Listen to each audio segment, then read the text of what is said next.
नमस्कार दोस्तों, मैं वीरेश ठाकुर बहुत बहुत स्वागत करता हूं एचपी शिक्षा चैनल पर। तो इस वीडियो में हम आपके लिए लाए हैं हिमाचल प्रदेश से जुड़ी हुई सुबह की ताज़ा खबरों को। तो इससे पहले चैनल को सब्सक्राइब नहीं किया है तो प्लीज़ चैनल को सब्सक्राइब कर लीजिए। तो चलिए फ्रेंड्स शुरू करते हैं फर्स्ट अपडेट से। तो फर्स्ट अपडेट है, निर्वासित तिब्बत सरकार को कल मिलेगा नया प्रधानमंत्री। निर्वासित तिब्बत सरकार केंद्रीय तिब्बती प्रशासन का नया प्रधानमंत्री कौन होगा, इसका फैसला शुक्रवार को हो जाएगा। निर्वासित तिब्बत सरकार का चुनाव आयोग 14 मई सुबह 10 बजे अपने आधिकारिक फेसबुक पेज पर ऑनलाइन चुनाव परिणाम घोषित करेगा। चुनाव आयोग के मुख्य आयुक्त वांगडू सेरिंग ने इसकी पुष्टि की है। नेक्स्ट अपडेट है, ड्यूटी के लिए भतीजी के हवाले छोड़ी 11 माह की दूध मुही बच्ची। रिस्क तो है, लेकिन इस महामारी में मानवता की सेवा करने से मुंह भी नहीं मोड़ा जा सकता। यही मौका है संकट की इस घड़ी में अपना फर्ज लोगों की सेवा करने का। यह बात लाहौल स्पीति के पीएचसी ताबो में तैनात स्टाफ नर्स लोबजंग यंगछे ने कही। स्टाफ नर्स लोबजंग 11 माह की दूध मुही बच्ची की भी परवाह न करते हुए कोविड ड्यूटी और सैंपलिंग में चिकित्सक तेंजिन आंगमो के साथ सेवाएं दे रही हैं। नेक्स्ट अपडेट है, टोकन सिस्टम से होगी अब केंद्रों पर गेहूं की खरीद। FCI food corporation of India विक्रय केंद्रों पर टोकन सिस्टम से गेहूं की खरीद करेगा। खरीद केंद्रों में भीड़ कम करने के लिए यह कदम उठाया गया है। इससे किसान को केंद्र पर जाकर अपनी बारी का इंतजार नहीं करना होगा। एफसीआई की तरफ से टोकन पर दिए गए तय दिन पर उक्त किसान से पैदावार खरीदी जाएगी। कोरोना से बचाव और किसानों का समय बचाने के लिए एफसीआई ने गेहूं खरीद केंद्रों पर टोकन सिस्टम शुरू किया है। नेक्स्ट अपडेट है, हिमाचल में 64 और कोरोना संक्रमितों की मौत, 4762 नए मामले जाने एक्टिव केस। तो हिमाचल प्रदेश में बुधवार को 64 और कोरोना पॉजिटिव मरीजों की मौत हो गई है। कांगड़ा जिले में 15, हमीरपुर में 12, सोलन में 9, शिमला में 8, सिरमौर में 6, ऊना में 5, मंडी में 6, कुल्लू, चंबा और बिलासपुर में एक संक्रमित ने दम तोड़ दिया। उधर प्रदेश में 4762 लोगों के कोरोना टेस्ट की रिपोर्ट पॉजिटिव आई है। इनमें से कांगड़ा जिले में 1430, मंडी में 577, सिरमौर में 519, सोलन में 510, बिलासपुर में 349, चंबा में 309, ऊना में 330, हमीरपुर में 314, शिमला में 265, कुल्लू में 103 और किन्नौर में 131। इसके अलावा लाहौल स्पीति में 25 नए मामले आए हैं। इसके अलावा बात करें तो कितने एक्टिव केस हैं, तो इसके साथ ही प्रदेश में कुल कोरोना संक्रमितों का आंकड़ा 1,45,736 पहुंच गया है। इनमें से अब तक 1,04,686 संक्रमित ठीक हो चुके हैं। सक्रिय कोरोना मामले अब 38,954 हो गए हैं और 2,055 संक्रमितों की हो चुकी है मौत। बिलासपुर में कोरोना के सक्रिय केसों की संख्या 2,865 है, चंबा में 1,945, हमीरपुर में 3,041, कांगड़ा में 11,893, किन्नौर में 445, कुल्लू में 986, लाहौल स्पीति में 304, मंडी में 4,692, शिमला में 3,397, सिरमौर में 2,999, सोलन में 3,950 और ऊना जिले में 2,437 पहुंच गई है।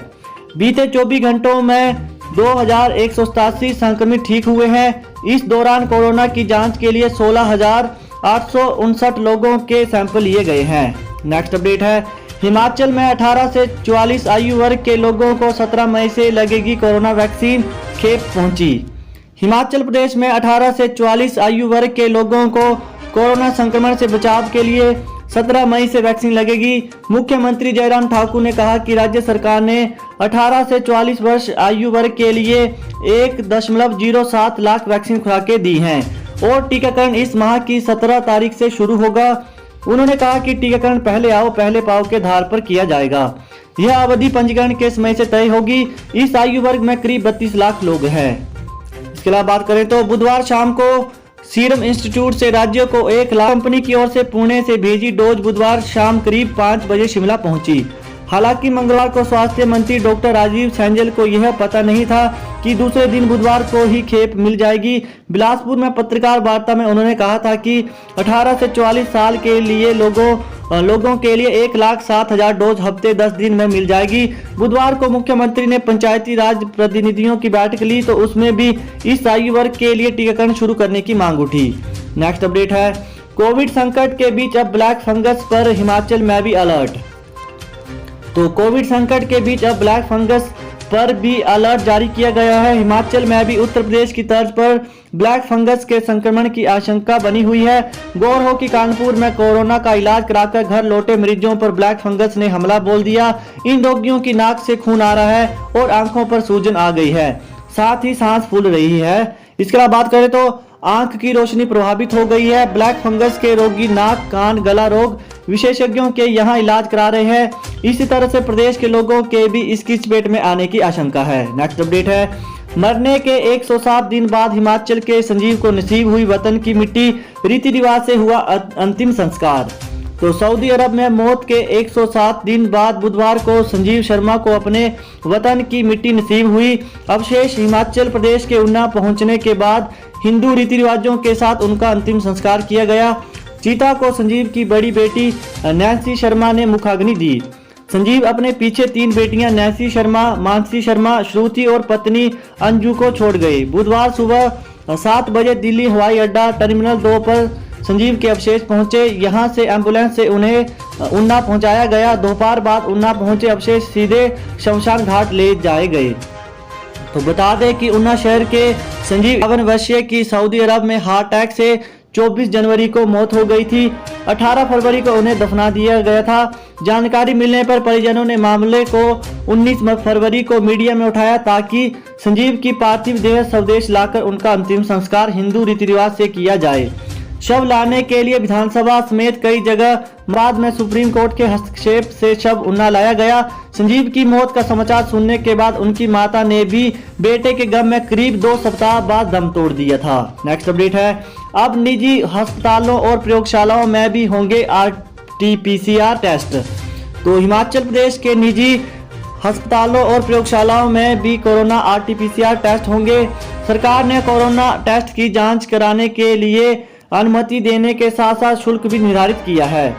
निजी अस्पतालों और प्रयोगशालाओं को GST, परिवहन, पैकिंग, PP किट सहित अन्य प्रकार के खर्चों को मिलाकर प्रति सैंपल 500 रुपये तथा घर से सैंपल एकत्रित करने के लिए 750 रुपये रहेगा। निजी अस्पताल और प्रयोगशालाएं इन दरों से अधिक राशि नहीं ले सकेंगे। राष्ट्रीय स्वास्थ्य मिशन के मिशन निदेशक डॉक्टर निपुण जिंदल ने कहा कि सरकारी क्षेत्र में 8 RT-PCR प्रयोगशालाएं, 25 ट्रूनाट प्रयोगशालाएं और 2 CB नेट प्रयोगशालाएं हैं।